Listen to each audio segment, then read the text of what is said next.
I'm always curious with, let's pick a word, let's pick coaching, but we could also take therapy or we could take leadership around what we mean by the boundaries, because we often talk about these ideas as though there is a formal and agreed boundary which defines that word in an absolute sense. Sometimes people have said to me, oh, with so-and-so needs therapy, to which my response slightly mischievously is, what are we talking about? Nutritional therapy, drama therapy, massage therapy? What are we talking about? And even with the talking therapies, the difference between cognitive behavioral therapy, Jungian analysis, Kleinian analysis, they're worlds apart.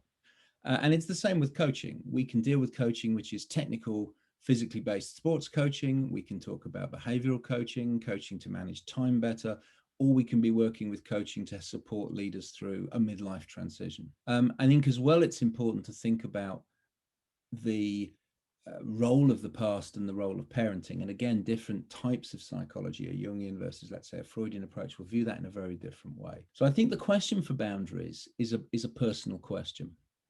And I guess what I'm encouraging people to think about is to consider how the human being functions first, and then to wonder about what is my own capability and my training in enabling me to work with that experience. So even as a leader, if we think about the implications here, we're not asking leaders to work with people over long periods of time, return to early childhood trauma. What we're really saying is notice people in your team, talk to them, notice the emotions and the underlying anxieties that may drive them, and then work with them. Because there is so much more in a way to depth psychology than simply, let's talk about your mother, so to speak. And I'm being a little bit flippant there, but quite intentionally in a way, because I think this experience that I'm trying to describe here is a very human experience.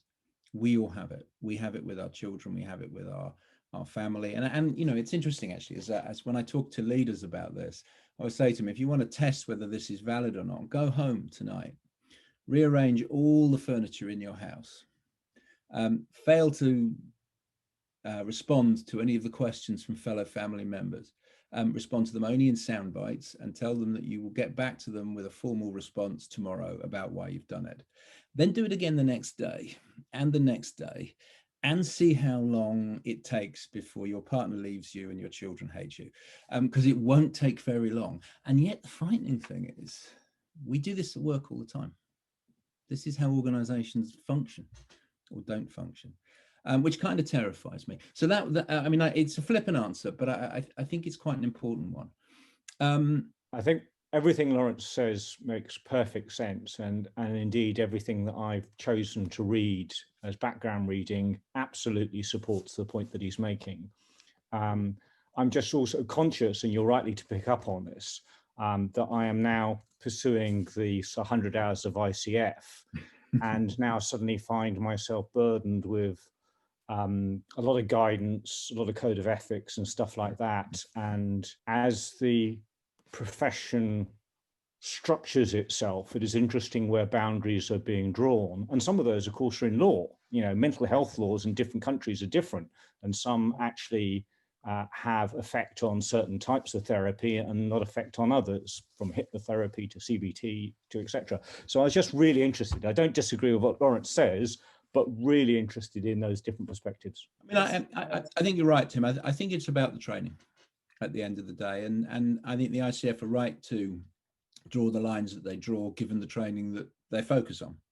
I trained at Tavistock, so I have a slightly different perspective, but that is my training. So it is a perspective, not kind of based on kind of nothing. So fully agree.